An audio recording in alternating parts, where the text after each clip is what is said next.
एक बार भीमा की माँ भीमा से बोलती है। बेटा भीमा, एक मेरे लिए सोफा ला दे जिसमें मैं आराम से बैठ सकूं। हाँ, अब मुझसे ऐसे बैठा नहीं जाता। बहुत दुखी हूँ मैं। तू कुछ करके ला दे बेटा। हाँ, एक सोफा ला दे। भीमा की माँ भीमा को सोफा लाने के लिए बोलती है और वह भीमा को इतना कहकर भीमा बोलता है, ठीक है माँ, मैं तुम्हारे लिए एक अच्छा सा सोफा ला दूंगा और मैं आज ही जाके बात करता हूँ। हाँ, मेरे पास उतना पैसा नहीं है, पर मैं एक अच्छा सेकंड हैंड ले आऊंगा। इतना कहकर भीमा अपने घर के बाहर आकर वह सोचने लगता है कि वह सोफा कैसे ले और कहाँ से ले।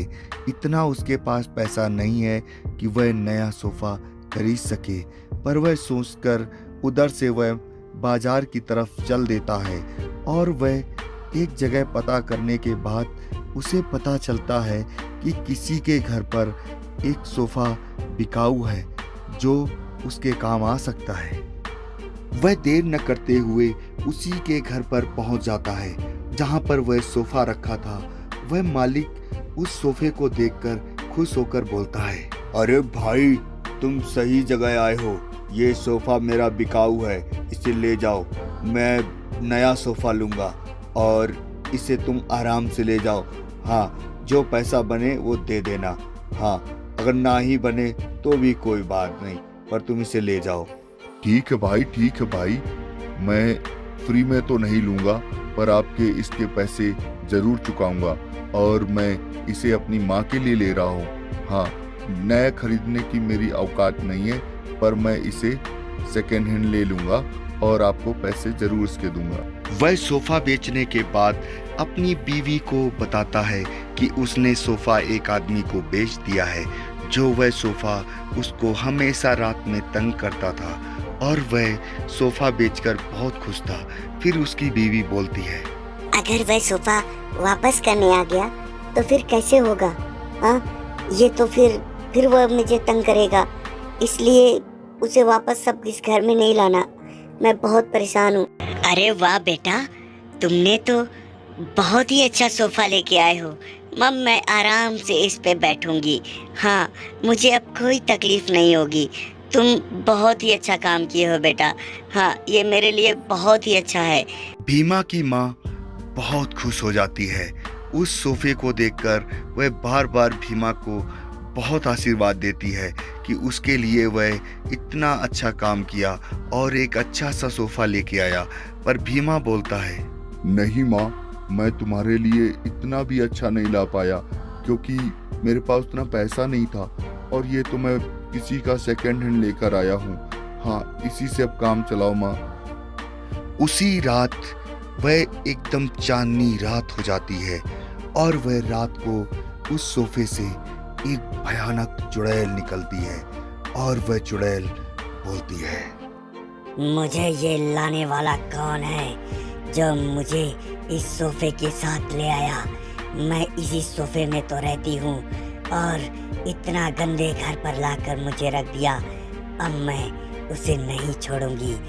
चुड़ैल उस सोफे को एक गंदे से घर में पाकर बहुत दुखी होती है और दुखी होकर वह फिर से उस सोफे में आराम से चली जाती है। दूसरे दिन भीमा की माँ उसी सोफे में बैठ जाती है और बैठकर आराम से वह सोचती है कि कितना अच्छा सोफा है और कितना मुलायम है, मैं इसी पे तो आराम से बैठूंगी। यह सब सोच ही रही थी कि अचानक उसको चक्कर जैसे आने लगते हैं और वह बेहोश हो जाती है और उसी सोफे पर वह लेट जाती है और वह उठने का नाम ही नहीं ले रही थी। उस चुड़ैल ने भीमा की माँ को वह सब कर दिया था। जैसे ही वह उस सोफे पर बैठी थी, चुड़ैल को ये पसंद नहीं आया कि कोई उसके ऊपर इस तरह बैठे और वह उससे दुखी आकर भीमा की माँ को बीमार कर देती है। और जैसे ही भीमा आता है, अपनी माँ को अपनी गोदी पर लिटा लेता है और लिटाने के बाद वह सोचता है कि ऐसा माँ के साथ क्यों हो गया। भीमा सब ये सोच ही रहा था कि अचानक ऐसा क्या हो गया उस सोफे से। फिर वह सोफे के पास आकर वह बोलता है, ये मनहूस सोफा मेरी माँ को बीमार कर दिया। अब मैं इसे अपने घर में नहीं रखूंगा। ये बहुत ही मनहूस है। इसके कारण मेरी माँ बीमार हो गई। अब मैं इसे तोड़ डालूंगा। जैसे ही वह तोड़ने का नाम लेता है कि अचानक वह चुड़ैल सोफे से बाहर आकर बोलती है, अगर तूने इस सोफे को हाथ भी लगाया ना, मैं तुझे जिंदा चबा जाऊंगी, खा जाऊंगी तुझे।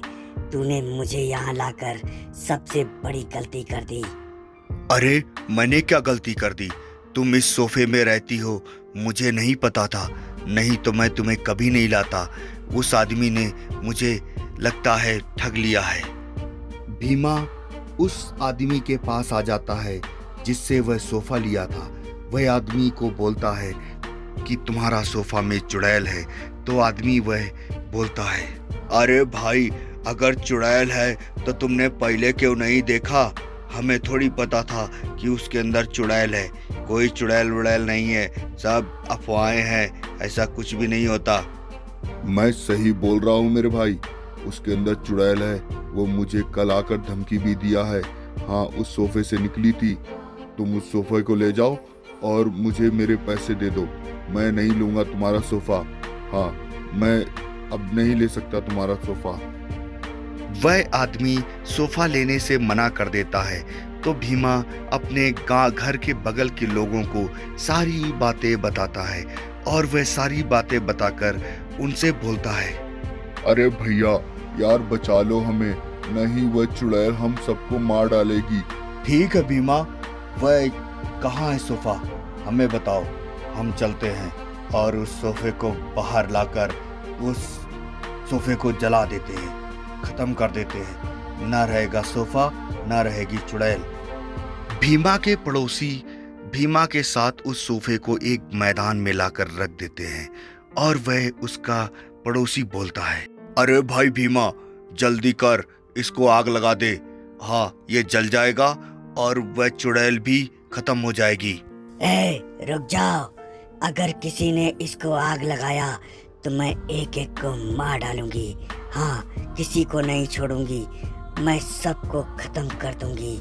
यहाँ कोई नहीं रहेगा। पड़ोसी उसकी बात नहीं मानते हैं और उस सोफे में आग लगाते ही वह चुड़ैल भी साथ में जलने लगती है और वह उन सबको धमकी देने लगती है, पर वह जलकर राख हो